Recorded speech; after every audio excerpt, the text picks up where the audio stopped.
My dear students and friends, मैं doctor K S. Dhonsi आप सभी का के.एस.डी. मैथ्स क्लासेज में स्वागत करता हूं। मैं आज वीडियो अपलोड करने से पहले आपसे दो बातें शेयर करना चाहता हूं। मैं हमारे यूट्यूब चैनल के.एस.डी. मैथ्स क्लासेज पर हायर मैथमेटिक्स से रिलेटेड वीडियो अपलोड करता हूं और ये videos under graduate integrated courses और इंजीनियरिंग मैथमेटिक्स के स्टूडेंट्स के लिए बहुत ही इम्पोर्टेंट हैं। तो इसलिए आपसे रिक्वेस्ट है, आप मेरी वीडियोस को ज़्यादा से ज़्यादा देखिए और ज़्यादा से ज़्यादा लाइक और शेयर करें, ताकि आपका फ्रेंड सर्कल भी जो है मेरी इन वीडियोस का बेनिफिट उठा सके। और हमारी वीडियो का डिस्क्रिप्शन पार्ट भी आप ज़रूर देखिएगा, उसमें जो हमारे ऑनलाइन कोर्सेज चलते हैं हमारे ऐप के थ्रू, उसके बारे में हमने जानकारी अपलोड कर रखी है। और हमारे यूट्यूब चैनल के.एस.डी. मैथ्स क्लासेस को सब्सक्राइब ज़रूर कीजिएगा। तो आइए हम आज का टॉपिक स्टार्ट करें। और आज का टॉपिक है double integration in polar form. Okay, तो कहने का मतलब क्या है? Double integral in polar coordinates या in polar curves.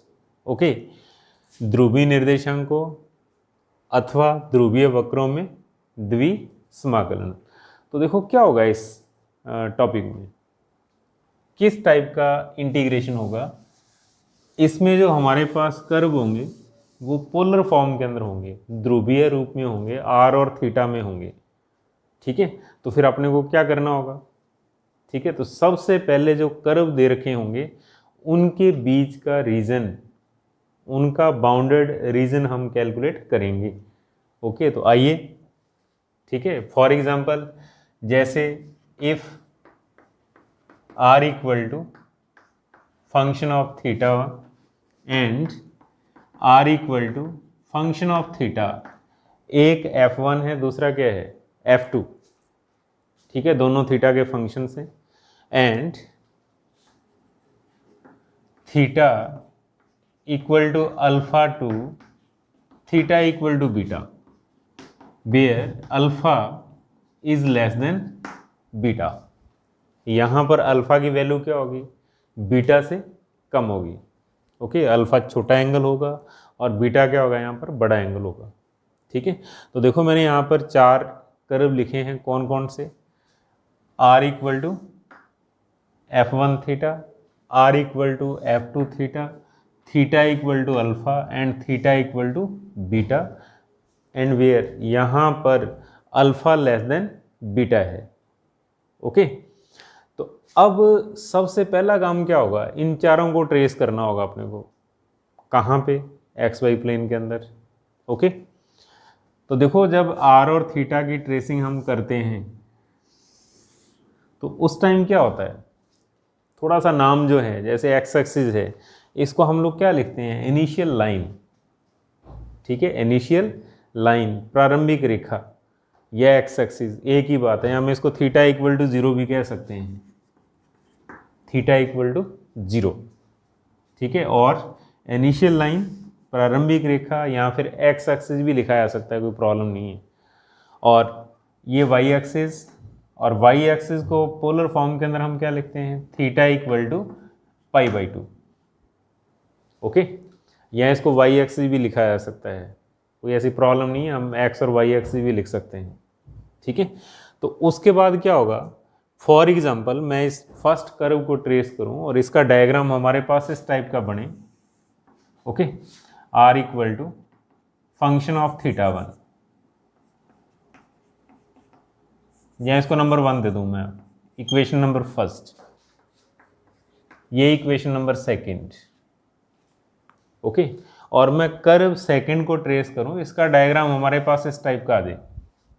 For example कह रहा हूं, हो सकता है क्वेश्चन के अंदर पैराबोला हो, सर्कल हो। ठीक है, तो यहाँ पर हमारे पास कर्व पता नहीं है किस टाइप का है, तो मैंने फॉर एग्जाम्पल सपोज कर लिया ये इक्वेशन फर्स्ट का डायग्राम है और ये इक्वेशन सेकंड का डायग्राम है। ठीक है, और उसके बाद हमारे पास दो लाइन्स और हैं। कौन कौन सी?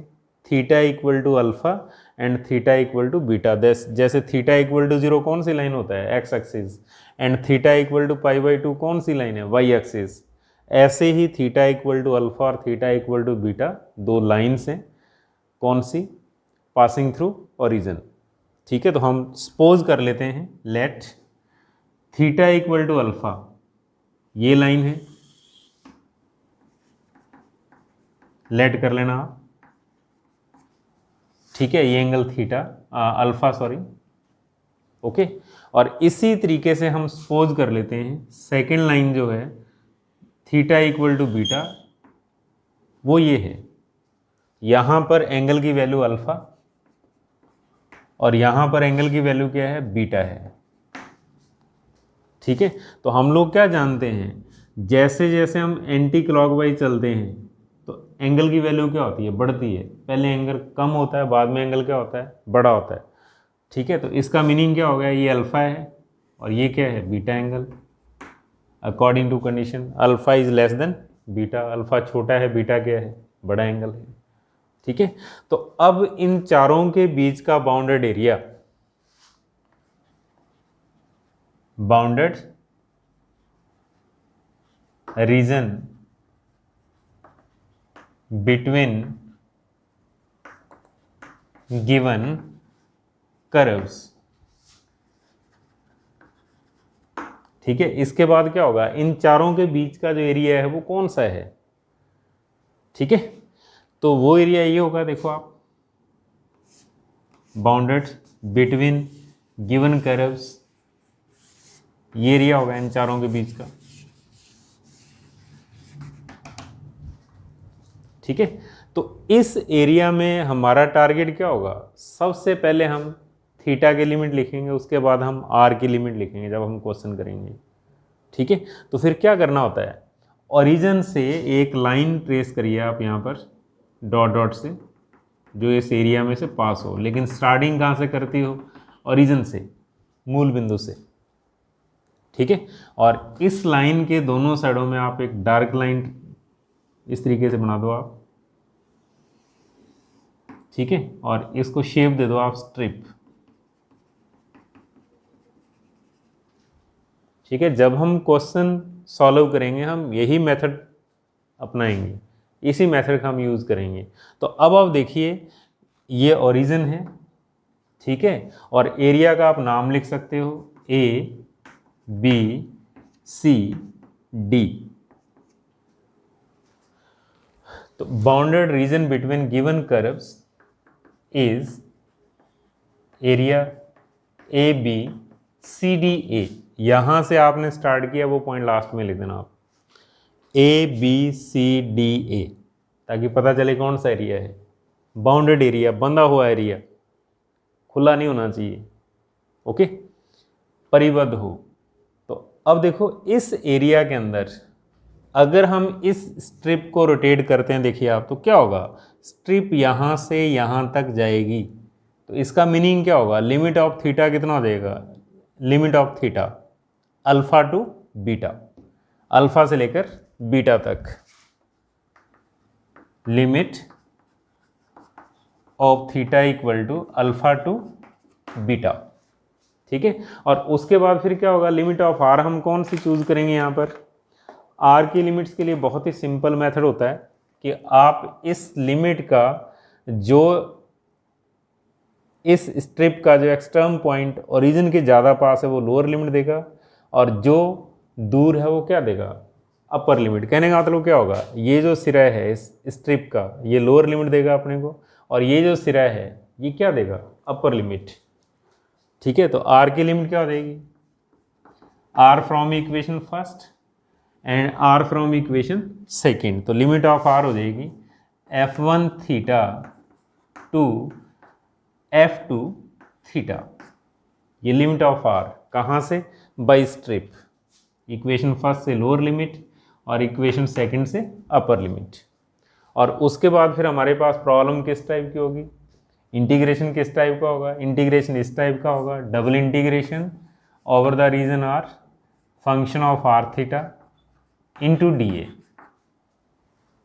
ठीक है। तो हम लोग क्या कर सकते हैं, बहुत ही सिंपल, इस आर को हटा करके हम ये लिमिट अप्लाई कर देंगे, लिमिट क्या बनेगी, देखो आप, theta equal to alpha to beta and r from F1 theta to F2 theta,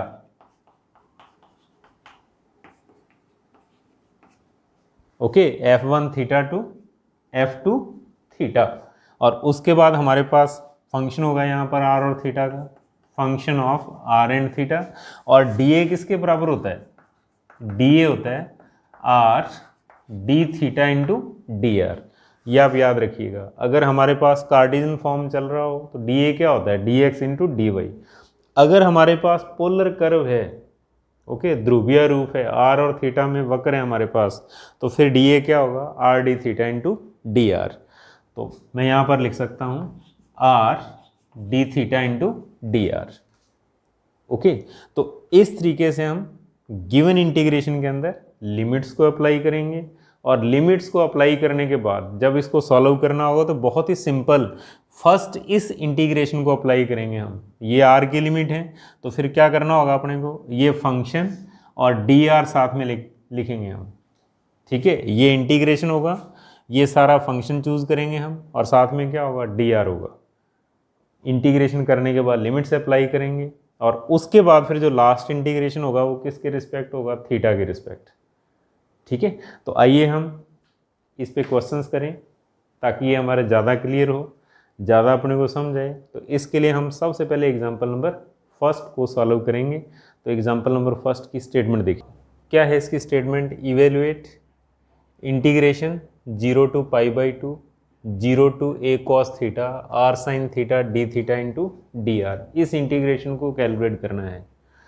तो सबसे पहले गिवन इंटीग्रेशन को आई सपोज कर लो आप, तो लिखिए let I equal to limit 0 to pi by 2 limit 0 to a cos theta r sine theta into d theta into d r.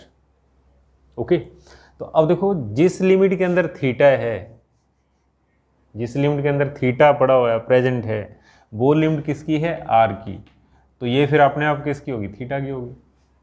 ठीक है, जिस लिमिट के अंदर थीटा प्रेजेंट होगा वो आर की लिमिट होगी।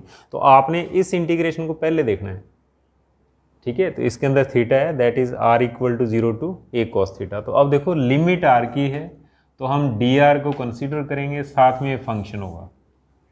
ठीक है, तो अगले स्टेप के अंदर इसको ऐसे लिखिए, theta equal to 0 to pi by 2 that is r equal to 0 to a cos theta, यहाँ ब्रैकेट अप्लाई कर देना, और ये फंक्शन आएगा r sine theta into d r आएगा, डी थीटा को बाहर लिख देना आप। ओके, और अगले स्टेप के अंदर देखो आर के रिस्पेक्ट इंटीग्रेशन करना है, थीटा कांस्टेंट होगा, साइन थीटा को आपने छेड़ना ही नहीं है, सिर्फ इस आर का इंटीग्रेशन करोगे आप। ठीक है, तो क्या होगा? Limit 0 to pi by 2 integration of r that is r square upon 2 और साइन थीटा एज इट। क्यों? If integration with respect to r then theta constant, और अगर थीटा कांस्टेंट होगा देन थीटा की टर्म भी क्या होगी? कांस्टेंट होगी। तो सिर्फ आर का करना होगा अपने को, r square upon 2 limit 0 to a cos theta into d theta.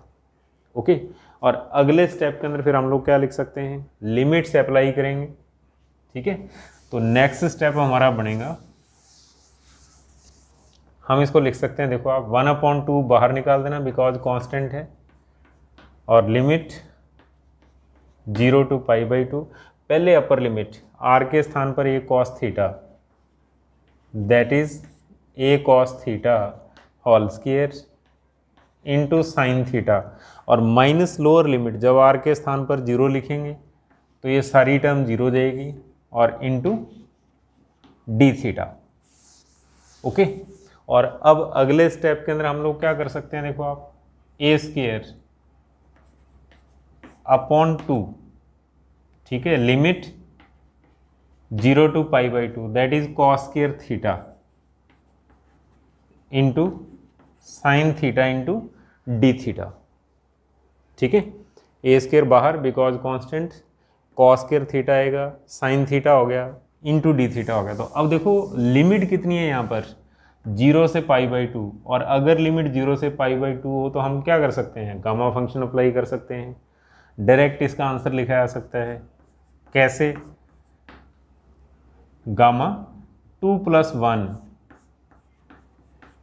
Upon 2, फिर यहाँ पर पावर कितनी है 1, तो दैट इज गामा 1 प्लस 1/2। बहुत ही सिंपल सा फॉर्मूला होता है, पावर प्लस 1/2 और गामा, पावर प्लस 1/2 सारे का गामा, और अपॉन में क्या आएगा, अपॉन में आएगा 2 इंटू इन दोनों का जोड़। तो इन दोनों का जोड़ कितना होगा, 3 + 2 5/2, ठीक है। 3 + 2 दैट इज 5/2 हो जाएगा इनका सम। और अब इसको आप ऐसा लिख सकते हो, दैट इज a² 2 इंटू ये हमारे पास बनेगा गामा 3/2, और ये देखो 2/2 दैट इज गामा 1, और अपॉन के अंदर हमारे पास हो गया 2 इंटू गामा 5/2।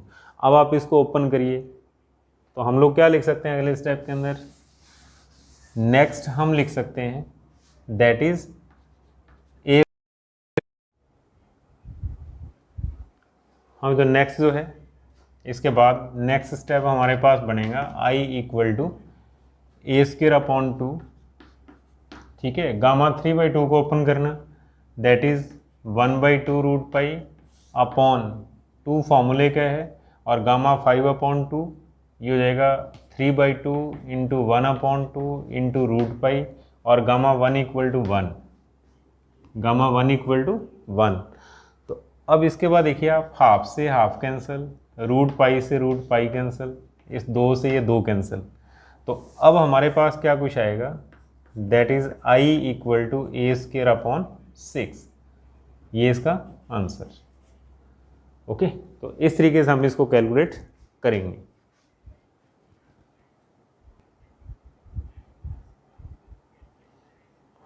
हम एग्जाम्पल नंबर 2 देखिए आप, क्या लिख रहा है इस एग्जाम्पल नंबर 2 के अंदर, integrate r sin theta over the area of the cardio r = a × 1 + cos theta about the initial line. ठीक है, देखो क्या लिखा हुआ है इस क्वेश्चन के अंदर, वो कह रहा है r sin थीटा का समाकलन कीजिए, लेकिन कहाँ पर करना है, कार्डियो का आरंभिक रेखा से ऊपर वाले क्षेत्र पर। ठीक है, integrate r sin theta over the area of the cardio r = a × 1 + cos theta about the initial line. जो इनिशियल लाइन के ऊपर का क्षेत्र है उसमें इसका इंटीग्रेशन करिए आप। ठीक है, तो देखो क्या करना होगा अपने को, सबसे पहले सॉल्यूशन। ठीक है, तो एरिया यानी कि इंटीग्रेट करना है अपने को, इंटीग्रेशन ऑफ किसका, ओवर द एरिया, एरिया को मैं ऐसे लिख रहा हूँ। ठीक है, और function of r theta into d ए, ये फॉर्मूला है। और इस फॉर्मूले के अंदर हम लोग क्या करेंगे, फंक्शन ऑफ r थीटा, इसके स्थान पर ये फंक्शन पुट किया जाएगा r sin थीटा, और dA को हम लिखेंगे r d theta into d are. dA = क्या होता है पोलर के अंदर, r into d theta into d are, याद रखना आपका। x और y के अंदर dx इंटू डी वाई होता है, और पोलर कोऑर्डिनेट के अंदर r d theta into d are होता है, dA = ओके। फंक्शन ये हो गया, dA का मान ये हो गया। अब area, A means area of given integration, area of integration, समाकलन का क्षेत्र। ठीक है, एरिया ऑफ इंटीग्रेशन, समाकलन का क्षेत्र। तो देखो इंटीग्रेशन का एरिया हम कैसे कैलकुलेट करेंगे, जैसा उसने कहा हुआ है। तो ये कर्व दे रखा है, तो सबसे पहले कर्व ट्रेसिंग आनी चाहिए अपने को। तो देखो r = a × 1 + cos थीटा। ठीक है, जब हम r और थीटा में किसी कर्व को ट्रेस करते हैं तो थीटा के स्थान पर -θ पुट करके देख लो आप। ठीक है, थीटा के स्थान पर -θ, अगर not change, if not change then given curve is symmetrical about x axis. Given curve क्या होगा, x एक्स के रिस्पेक्ट सिमेट्रिकल होगा। मैंने अभी क्या बताया आपको, थीटा के स्थान पर -θ पुट करना है, चेंज नहीं होना चाहिए। Then given curve is symmetrical about x axis. ये छोटी छोटी बातें हैं, ठीक है। तो आप देखो कॉस माइनस थीटा क्या होता है, कॉस थीटा होता है। तो इसका मतलब क्या है, कोई चेंज नहीं होगा अगर हम थीटा के स्थान पर माइनस थीटा पुट कर देंगे। तो इसका मीनिंग क्या होगा, given curve is symmetrical about initial line x axis. X axis के 3-4 नेम है, ध्यान रखना आप। एक्स एक्सिस को एक्स एक्सिस भी कहा जाता है, थीटा इक्वल टू 0 भी कहते हैं हम, इनिशियल लाइन भी कहलाता है, प्रारंभिक रेखा भी कहलाता है, फिक्स डायरेक्शन भी कहलाता है एक्स एक्सिस। तो अगर थीटा के स्थान पर माइनस थीटा पुट करें, चेंज ना हो, then given curve initial line के रिस्पेक्ट क्या होगा, सिमेट्रिकल होगा। Initial line means x axis. तो अब 100% जैसा एक्स एक्स के ऊपर बनेगा वैसे ही एक्स एक्स के नीचे बनेगा। तो इसके बाद फिर हमारे पास कर्व को ट्रेस करने के लिए क्या होना चाहिए, टेबल होनी चाहिए। किस में, आर और थीटा में, ठीक है। तो आप टेबल बना लो आप एक छोटी सी,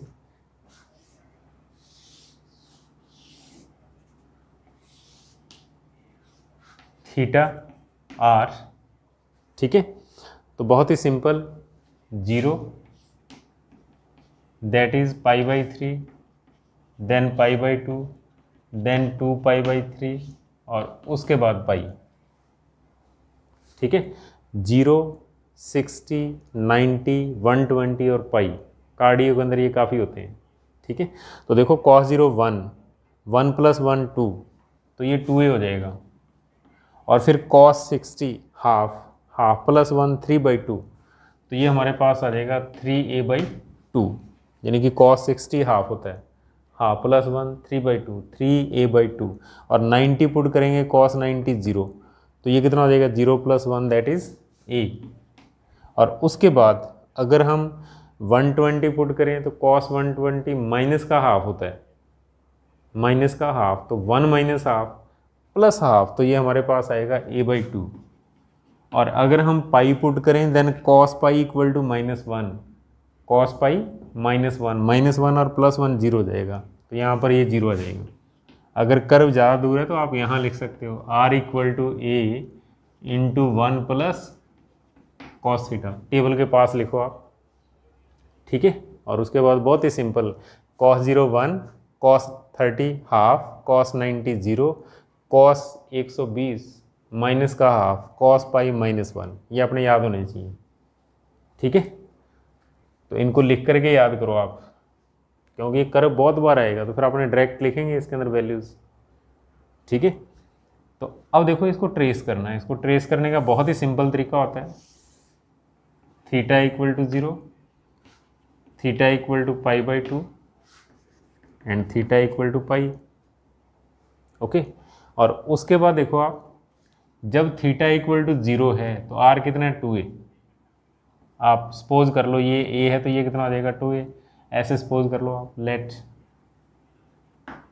ये डिस्टेंस कितनी है 2a है। जब थीटा = 0 देन r = 2a। और उसके बाद जब थीटा 60 का मतलब क्या होगा, ये 30 है 60, जब 60 होगा देन r कितना है 3a/2, यानी कि एक पूरा और एक आधा, इस तरीके से थोड़ा सा यहाँ पर लगा दो आप, ठीक है। इसके बराबर, लगभग इसके बराबर 60 के ऊपर। और फिर उसके बाद जब 90 है देन r = a, इसके बराबर। और जब 120 यानी कि 90 और 30 120 और 30 150 होगा, फिर 180 आएगा 150 के बाद। और 120 होगा तो देखो r कितना है a/2 है, तो इसका आधा, यहाँ पर 120 का एंगल और r हाफ, यानी कि ये डिस्टेंस हमेशा कहाँ से लिखनी है आपने को, ओरिजिन से लेनी है, ठीक है। और उसके जब थीटा पाई है तो r की वैल्यू क्या है 0, ठीक है। बहुत ही सिंपल, थीटा = 0, r = 2a, तो इसको a सपोज कर लो, a + a 2a हो गया। थीटा = 60 यानी कि एंगल 60 का होगा, लेकिन डिस्टेंस कितनी होगी 3a/2, 3a/2 का मतलब एक पूरा और एक आधा, इस तरीके से, ठीक है। और फिर 90 देन r = a, इसके बराबर। और जब 120 का एंगल होगा और डिस्टेंस r/2 हो जाएगी। और जब थीटा = पाई देन r = 0, ठीक है। और उसके बाद फिर आप लोगों ने क्या करना है, इनको मिला दो आप ऐसे, ठीक है। और एक्स अक्ष के रिस्पेक्ट सिमेट्री होने के कारण जैसा ऊपर बन रहा है वैसा ही नीचे बनेगा। ठीक है, अब उसने एरिया कौन सा लिखा हुआ है क्वेश्चन के अंदर, एक्स एक्सिस से ऊपर का एरिया, उसी का यूज़ करना है अपने को, सारे एरिया यूज़ नहीं करना, ध्यान देना। तो कहने का मतलब ये ए है, ये क्या है, एरिया ऑफ गिवन इंटीग्रेशन। ठीक है, तो अब आप लोग क्या करो, इस एरिया के अंदर एक स्ट्रिप खींचो आप, तो ये आपको बताएगी कि यहाँ जो है थीटा कहाँ से कहाँ तक है। तो देखो यहाँ पर थीटा कितना है 0 और यहाँ पर थीटा कितना है 0, तो ये स्ट्रिप कितना घूमेगी देखो आप पूरा एरिया कवर करने के लिए 0 to पाई, 0 to पाई। तो लिख दो आप इन ए थीटा 0 to पाई। ठीक है, 0 से पाई कैसे होगा, देखो आप यहाँ थीटा 0 है और इसको अगर हम पूरा घुमाएंगे तब ये पूरा कवर होगा सारा। ठीक है, थीटा इक्वल टू 0 to पाई।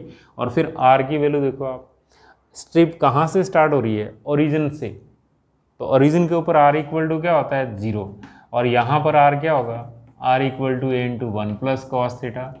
ये कर्व का इक्वेशन लिख दो आप। इस स्ट्रिप का जो स्टार्टिंग है, मूल बिंदु है, मूल बिंदु के ऊपर ओरिजिन है, ओरिजिन के ऊपर आर क्या होता है 0, और फिर अपर लिमिट क्या बनेगी, कर्व से बनेगी। ठीक है, स्ट्रिप के इधर वाले सिरे से लोअर लिमिट और इधर वाले सिरे से अपर लिमिट, बहुत ही simple, R equal to 0 to R equal to A into 1 plus cos theta. तो R 0 to A into 1 plus cos theta. Okay, और अब इसके बाद आपने क्या करना होगा, लिमिट्स अप्लाई कर दो आप, इक्वेशन फर्स्ट के अंदर वैल्यू पुट कर दो। ठीक है, तो लिखिए बाई 1, समीकरण 1 से हम लोग क्या लिख सकते हैं,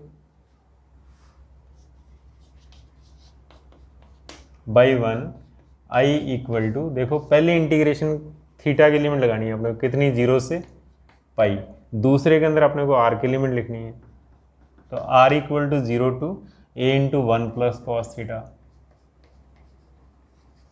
ठीक है, फिर लिखना है अपने को फंक्शन ऑफ आर थीटा कितना है, आर साइन थीटा।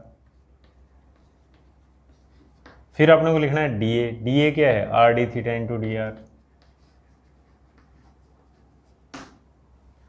ओके, बहुत ही सिंपल, पहले थीटा की लिमिट, फिर आर की लिमिट, फिर फंक्शन, फिर D A.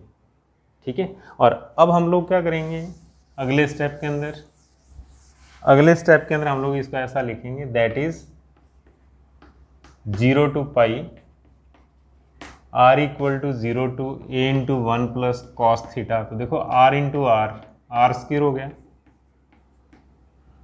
Into sine theta into d theta into d r. ठीक है, और अब अगले स्टेप के अंदर क्या करना होगा, इस इंटीग्रेशन को कंसीडर करना होगा, यानी कि हमेशा पहले इसी इंटीग्रेशन को अप्लाई करना है आपने, क्योंकि ये फंक्शन के पास में है। ठीक है, पहले बारी इसकी आएगी और ये आर की लिमिट्स है तो डी आर साथ में आएगा। तो हम लोग इसको ऐसे लिखेंगे, इंटीग्रेशन 0 से pi integration r equal to 0 to A into 1 plus cos theta r square sine theta into d r और इंटू डी थीटा। ठीक है, और क्वेश्चन नंबर सेकंड यहाँ से स्टार्ट है अपना, बुक का जो हमारा क्वेश्चन नंबर सेकंड है वो यहाँ से स्टार्ट है, बस थोड़ा सा डाटा चेंज है और कुछ नहीं, करना इसी तरीके से है। ठीक है, तो उसको आप खुद करिएगा।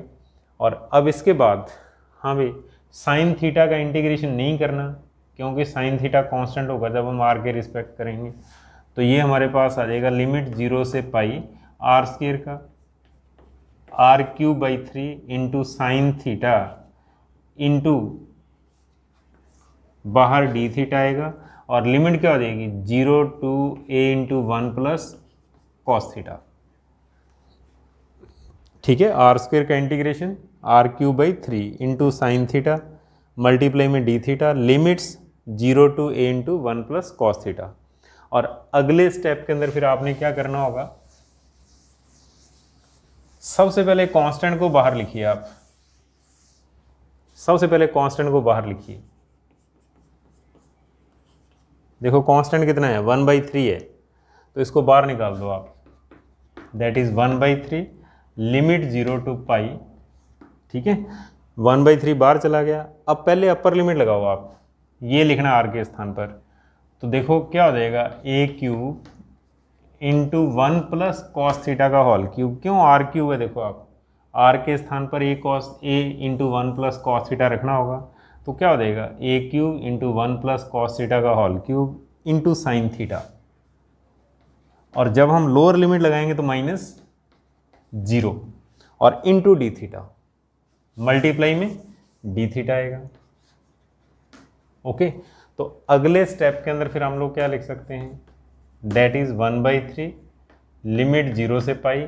और देखो ये टर्म बचेगी हमारे पास, A cube into 1 plus cos theta whole cube into sine theta into d theta, हम ऐसा लिख सकते हैं। और अगले स्टेप के अंदर फिर आप लोग क्या करोगे, इसको इंटीग्रेट करने के लिए सबसे पहले कांस्टेंट बाहर निकालेंगे हम। तो देखो यहाँ पर कांस्टेंट क्या है, ए क्यूब अपॉन 3, ठीक है, लिमिट 0 से पाई। अगर लिमिट 0 से पाई हो तो आप इसको हाफ एंगल के अंदर चेंज कर दो आप। तो 1 प्लस कॉस थीटा क्या होता है, 2 कॉस स्क्वायर थीटा बाई 2। और जब यहाँ हाफ एंगल के अंदर चेंज कर दिया तो फिर इसको भी हाफ एंगल के अंदर चेंज कर देना। तो साइन थीटा को हम कितना लिख सकते हैं, sine theta by 2 cos theta by 2 into d theta. ये साइन थीटा का फॉर्मूला है हाफ एंगल के अंदर। और 1 प्लस कॉस थीटा क्या होता है, 2 कॉस स्क्वायर थीटा बाई 2। ये नोट कर लेना आप फॉर्मूले जो हैं, sine theta 2 sine theta by 2 cos theta by 2, और 1 प्लस कॉस थीटा अगर कहीं लिखा हो तो ये क्या होता है, 2 कॉस स्क्वायर थीटा बाई 2। और अगर कहीं 1 माइनस कॉस थीटा लिखा हो तो इसको हम क्या लिख सकते हैं, इसको हम लिख सकते हैं 2 साइन स्क्वायर थीटा बाई 2, ठीक है। Sine theta 2 sine theta by 2 cos theta by 2, 1 plus cos theta 2 cos square theta by 2 and 1 minus cos theta that is 2 sine square theta by 2। ऐसा हम लिख सकते हैं। तो मैंने इनका यूज़ किया है। तो अब आप देखिए कांस्टेंट, देखो क्या हो गया हमारे पास, 2 और 8, क्योंकि 2 की पावर 3, 2 की पावर 3 कितना हो जाएगा, 8, 8 इंटू 2 16। तो 16 को बाहर लिख दो आप, ठीक है। और हमारे पास अब आ जाएगा 0 से पाई, हाँ भी कॉस की पावर 6, पावर का पावर के साथ multiply into sine theta by 2 into cos theta by 2 into d theta, ठीक है। और अगले स्टेप के अंदर मैं इसको थोड़ा सा और करेक्शन कर देता हूँ, 6 और 1 कॉस की पावर कितनी हो जाएगी, 7 हो जाएगी। तो हम इसको लिख सकते हैं, next step that is 16 a cube upon 3, ठीक है, लिमिट 0 से 0 to pi cos power 7 theta by 2 और इंटू साइन थीटा बाई 2 और मल्टीप्लाई में डी थीटा, ठीक है। और अब ये बहुत ही इजी इंटीग्रेशन बनने वाला है। कैसे, अगर मैं थीटा बाई 2 को टी मान लूँ, ठीक है, देन इसका डिफ्रेंशिएशन करने के बाद क्या होगा, 1/2 d theta upon d t equal to 1। तो यहाँ पर हमारे पास डी थीटा आएगा 2 into D T, cross multiply करने के बाद, ठीक है। पहले सपोज करना, सपोज करने के बाद इसका डिफ्रेंशिएशन करना, डिफ्रेंशिएशन करने के बाद क्रॉस मल्टीप्लाई कर दो आप। और अब यहाँ से लिमिट्स कैलकुलेट कर लो आप, लिमिट्स। तो देखो जब थीटा 0 है तो t बराबर 0 बनेगा, और जब थीटा पाई होगा तो t equal to pi by 2 बनेगा। देखो आप, theta 0 then t equal to 0, theta pi then t equal to pi by 2। तो अब जो नया इंटीग्रेशन बनेगा i इक्वल टू कितना हो जाएगा, 16 ए क्यूब अपॉन 3, नई लिमिट बनेगी 0 से पाई बाई 2, ठीक है। और यहाँ पर देखो कितना हो जाएगा, कॉस पावर 7t क्यों, θ/2 को t लिखना है, यहाँ साइन t आ जाएगा और d थीटा के स्थान पर कितना हो जाएगा 2 × dt आ जाएगा। तो बड़े ही ध्यान से चलिएगा आप। अब 2 बाहर निकाल दो आप, तो 16 × 2। तो अगला स्टेप क्या बनेगा, 16 × 2 दैट इज 32 a³/3, क्योंकि 2 बार आएगा। और अब हमारे पास क्या बन रहा है, 0 to π/2 cos power 70 sine 1 power 1 है, देखो आप साइन की पावर 1। और अब ध्यान दो आप, अब जब हमारे पास लिमिट 0 से π/2 हो और साइन और कॉस हो, तो हम लोग क्या कर सकते हैं, गामा फंक्शन लगा सकते हैं, सीधा आंसर आ जाएगा इसका। तो इसलिए मैंने कहा था कि 60% सवाल जो हैं हम इसी फॉर्मूले से हल करेंगे। अब जो फॉर्मूला लगेगा वो क्या होगा, गामा, हाँ भाई 7 + 1/2 और यहाँ पर पावर 1 है, साइन की पावर 1, 1 + 1/2 और इनका जोड़ बनेगा 7 × 1 = 8 × 1 = 9 × 1 = 10।